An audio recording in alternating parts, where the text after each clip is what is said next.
audiences for decades. He began his entertainment career as a teenager, working in his local video store, which is where he first started paying attention to who watched what. Before long, he became a regional director of sales and operations for one of the nation's largest video distributors, and then vice president of product and merchandising for a 500-store video chain. In that role, he negotiated deals to migrate the company from VHS to DVD, one of the earliest game changes. Then in 2000, he joined Netflix as chief content officer, assuming responsibility for all of Netflix content, and we would add much of its success. In 2013, Ted led the company's transition to original content production, a major strategic shift away from simply putting other studios' content on their platform. Massive early hits, including Lillehammer, Orange is the New Black, House of Cards, and Daredevil redefined the Netflix brand. And then came not only more hit series, but also original films, such as The Irishman, Mudbound, The Power of the Dog, and Maestro. Under Ted's leadership, Netflix is now a global giant in the entertainment industry, keeping its focus on the audience while pioneering a new business model, expanding both subscribers and content, and branching into games. Throughout all of this, Netflix has built a reputation for its strong culture, valuing people over process, seeking excellence, elevating good ideas, and fostering both responsibility and freedom among its team members.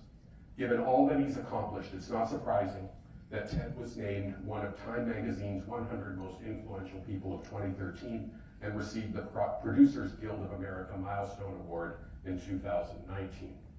And now it's our distinct pleasure to recognize him with the 2024 Game Changer Award for his truly transformative leadership. Please join me in welcoming Ted Sandros to the stage.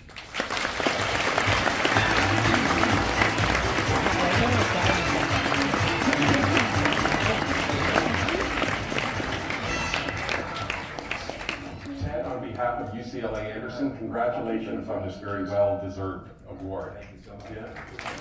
So, in just a minute, we're going to invite Harry Sloan to join Ted in a conversation on the stage, but first, let's take a quick look at Netflix's latest. Let's do this.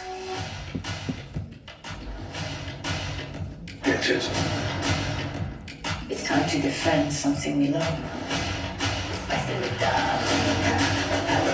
This is the treasure that we grew up hearing about. Just call me the Jersey James Bond.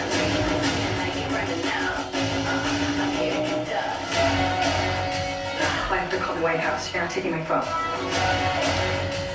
You have one more fight left in you. Here he comes. One last shot for old time's sake. Watch your ass out there, okay? Don't worry about me. I'm gonna be fine. They love me in Beverly Hills. What do you think is happening? We have got one shot, and I need your help. You must know you cannot win.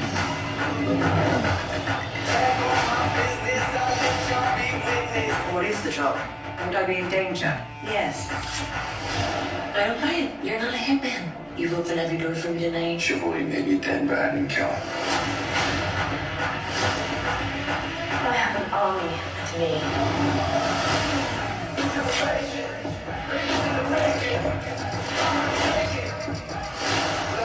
Today is going to be a day you're going to remember for a long time. It's too risky, but I want to be the champion.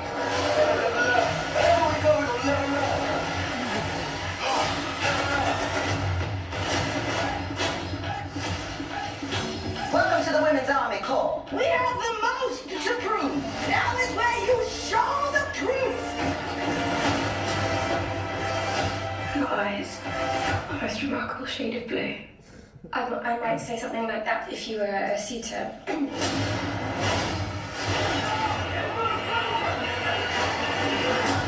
There's always a thing that you don't see coming.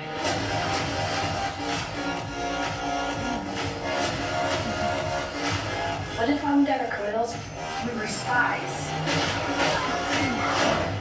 Mom, she's right in front of them. Dessert for breakfast. There's always a surprise inside the box.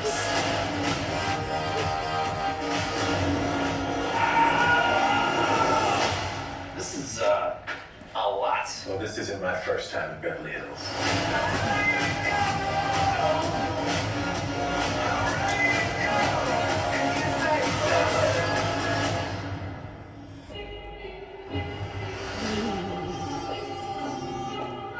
네가 한 선택을 후회하게 될 거야.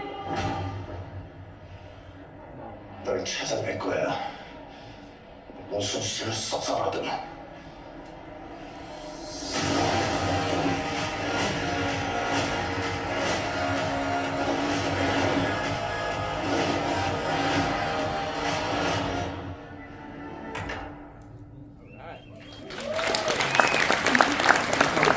To lead today's Game Changer conversation, please welcome Anderson Board Member, Chairman, and CEO of Eagle Equity Partners, Harry Sloan. Yay. It's a short version of that video, unfortunately. It's a lot to watch. Ted is humble as always. So congratulations on the Game Changer Award. You know, sometimes we find somebody that everybody wants to hear talk, and somehow you have to figure out why they are a game changer, and you figure it out, and you give them the Game Changer Award. In Ted's case, that didn't have to be done. It's just so easy. I can think of 3 significant game changes that you've been responsible for. And he's so humble, he'll probably say no to somebody else, but I promise it was him. Streaming video itself, disrupting linear television, going to streaming video. That was you guys. What made you think of that? Interesting. Is this on? Yeah. No, I don't think it is. Give a hand. Is the receiver on? I got to go back to you mentioned earlier that you said 2000 I joined Netflix, but in 1999 I met Reed Hastings, the founder, who talked about Netflix almost exactly as it exists right now in 1999. So to me, that kind of level of vision is almost like a madman, because his promise to me at that meeting was all filmed entertainment will come into the home on the internet. At a time when no entertainment came into the home on the internet. And it was way too expensive, it didn't work, it was too slow to support high quality video. And his vision on that was crystal clear. And that I joined when we were just mailing DVDs around the United States, but the going in was, we are entering a business that we're going to break, and we're going to disrupt. We can't save the DVD business, and not even try. It's just going to be a way to get to streaming. It was that clear when I joined the company. So when you walked into MGM in 2006, Yeah. your plan was to destroy our business. That was at the last page of the PowerPoint.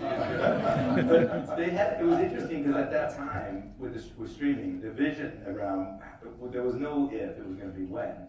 And the idea of it was, we used to keep this chart that was the cost of postage, what it cost us to mail a disc, and the cost of bandwidth. And they were converging, and at some point they were going to cross, and at that point, that's when we entered streaming. And the idea was that if we did it too soon, no one could watch the programming, so the licensing fees would be wasted. And if we did it too late, someone would beat us. So we really were watching how close it was coming, and then we started having those conversations around town, trying to introduce this idea of what we were talking about. And there was no right at the time that just existed.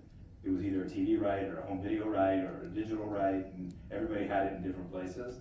The one thing for sure was, no one wanted to sell us anything worth watching.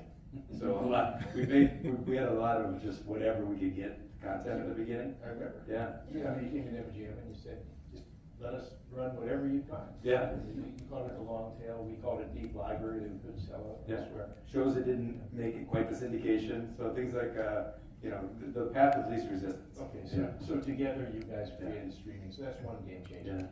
Yeah. The second one, 10, 12 years later, original productions for streaming. I think probably half the content in the world now is made for streamers, and you are the game changer on that. Yeah, and that was kind of where kind of visions diverged a little bit, because for me, I said, if we're going to be a program outlet, we're going to have to differentiate ourselves from all the other ones. So this idea early on was very kind of in the Silicon Valley vein of, you have to have a lot of things, and a way to do that is pay as little as possible for them so you can have more of it. And so probably non-exclusive was attractive in that way. So the antithesis of that would be original, which would be totally exclusive, and you take on all the financial burden and risk. But at the end of the day, I didn't believe that we could have a successful business without differentiated programming. And So that's what I think my entire streaming budget, we spent more than that on our first original show, but it really was one of those calculated risk reward. You know, if this doesn't work, we will have dramatically overpaid for a show. We do that all the time. If it does work, it fundamentally changed the business. So. Yeah, actually, before that, the first content that you bought was from Stars, wasn't it? Did you spend 3 times your entire budget on that? Yeah. Every bet was betting the farm. But back then, the movies that were available, pay television, had locked up the rights